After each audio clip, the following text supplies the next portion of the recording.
Hey everyone, it's Flak. They've been direct competitors since 2003. I don't care what anyone says.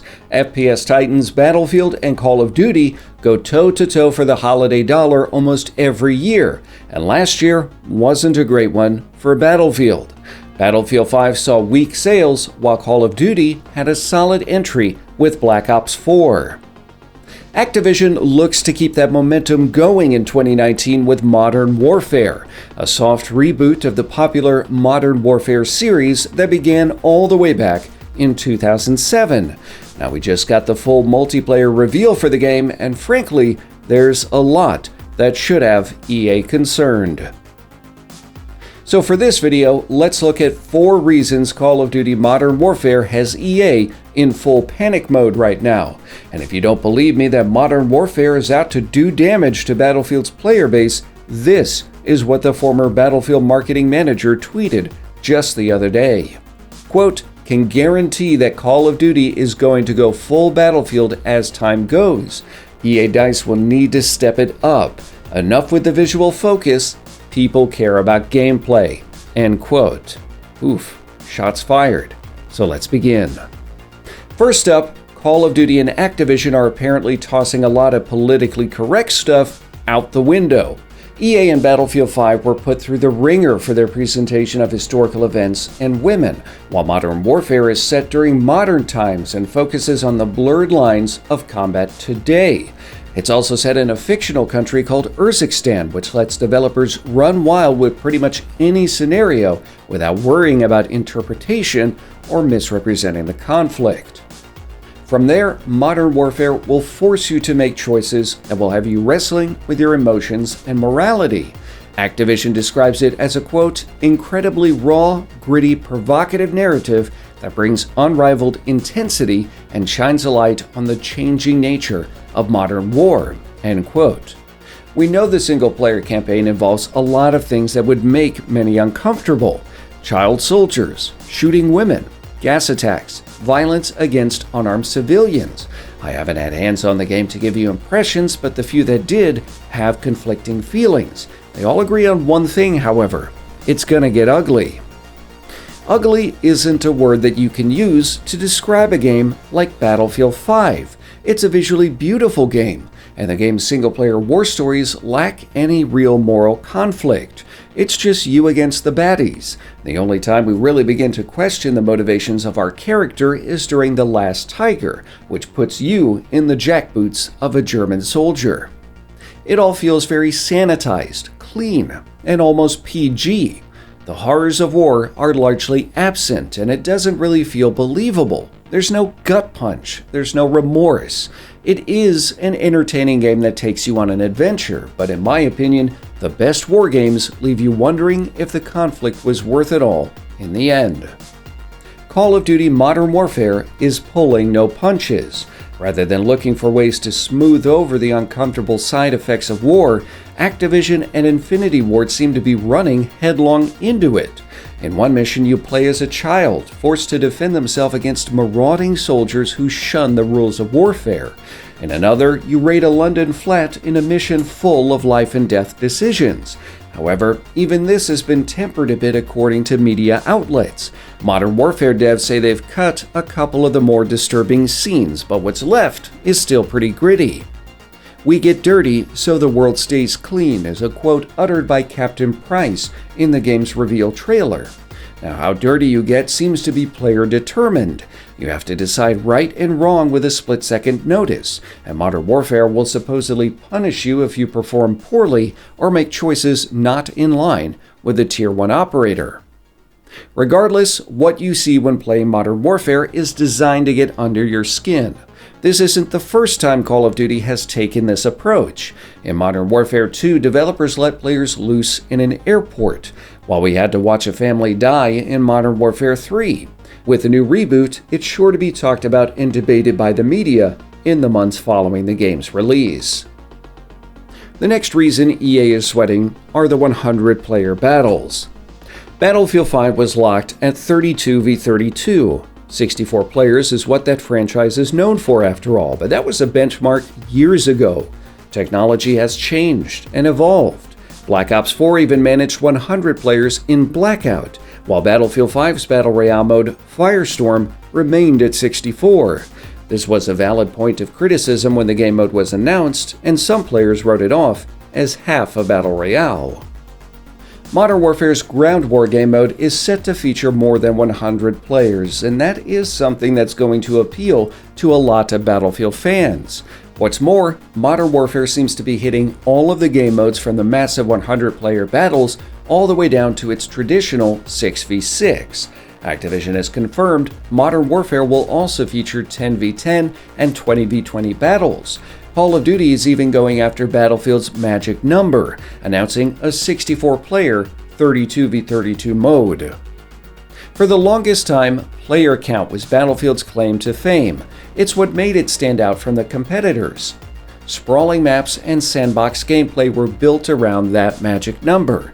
Now, it remains to be seen if Call of Duty can capture the same feeling that makes Battlefield, like epic vehicle gameplay for instance, but I'd be a bit nervous if I worked at EA or DICE.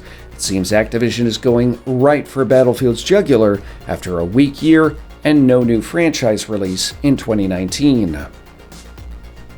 Now, the third reason is the announcement of Crossplay for Modern Warfare. Crossplay has been a pipe dream for gamers, one always thwarted by the console battles, greed, or technical issues. Somehow, Modern Warfare has managed to unpart the seas and bring everyone together. Contrary to some rumors, the crossplay in Modern Warfare is true crossplay. An Xbox player can play against a PS4 player. A PC player can play against an Xbox player, or you could have a PS4 player, Xbox player, and PC player all in the same match. That might seem a bit alarming to you if you're a console player, given the general advantage of a mouse and keyboard over a controller, but devs say that generally you'll be matched with players on the same platform. There is reportedly a cross-play matchmaking pool for those in mixed platform parties, and there are some serious benefits to cross-play for players. For example, it lets friends play together. Most of you guys know I'm on Xbox, but I'd love to have the occasional open lobby with fans on PS4. And we all have friends who, for some reason completely not understood by us, choose a different platform.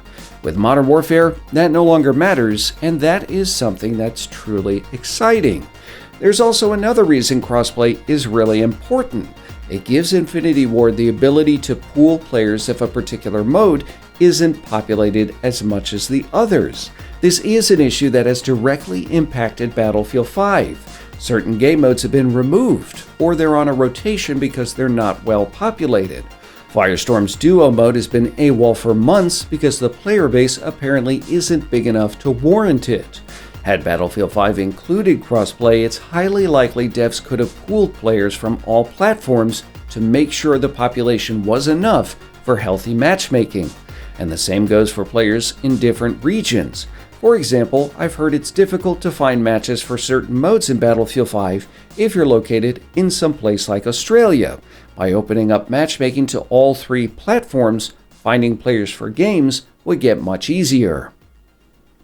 Now, Patrick Kelly, who's the creative director and co-studio head of Infinity Ward, had previously stated, quote, "Our goal with Modern Warfare is to bring all gamers together from day one to play together," end quote. And that's a great goal in itself, but what about further down the road? Well, it turns out Modern Warfare has that covered as well, and number 4 on this list is the death of the Season Pass. The subscription model has long plagued Call of Duty, fragmenting the player base launch after launch. With Modern Warfare, Activision is finally ditching it, and it is well overdue. The past couple Call of Duty games have been lousy with invasive microtransactions like loot crates that actually contain weapons, or the infamous $1 red dot site. That's all on top of a season pass price tag of $50. Now, it remains to be seen exactly how Activision will make its post-launch money in Modern Warfare, but it's highly likely cosmetics will be the big ticket. Battlefield 5 has tried the same route, offering weapon skins, soldier camouflages, and special characters, among other things. We haven't seen any figures for how effective this is, but I do see players running around quite often with more than your run-of-the-mill uniform. I've also bought a bit myself, so that speaks for itself.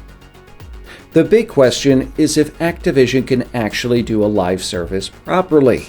I've yet to see a Call of Duty game do microtransactions in a way that isn't borderline abusive, and I have some big concerns on the scope of future content drops and the number of future maps.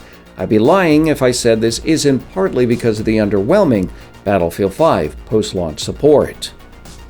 But Activision and EA are two different companies. A couple years ago, EA was in the same position as Activision is today.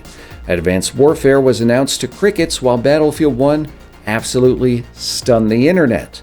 EA had the opportunity to make all the decisions Activision is making now, and they largely didn't. Battlefield 1 launched with a premium pass, no crossplay, and the standard 64 players. It just didn't push the envelope enough. But it sure looks like Activision isn't going to pass up this opportunity. Everyone will get a chance to dive into Modern Warfare during the game's beta. PS4 players get hands-on first beginning on September 12th with Early Access. Early Access Xbox and PC betas kick off on September 19th, and they will include crossplay, so we'll get to see how that works as well. Before you go, tell me your thoughts on Modern Warfare. Should EA be worried? And is it a Battlefield killer? Leave me your thoughts down below. If you enjoyed this video, leave a like, share, and subscribe. Make sure to follow on Twitter, Facebook, Instagram, etc. as I've got some cool contests coming up. I'm also over on Mixer as well, so you'll find all of those links in the video description. And as always, thanks for watching. Bravo 6, going dark.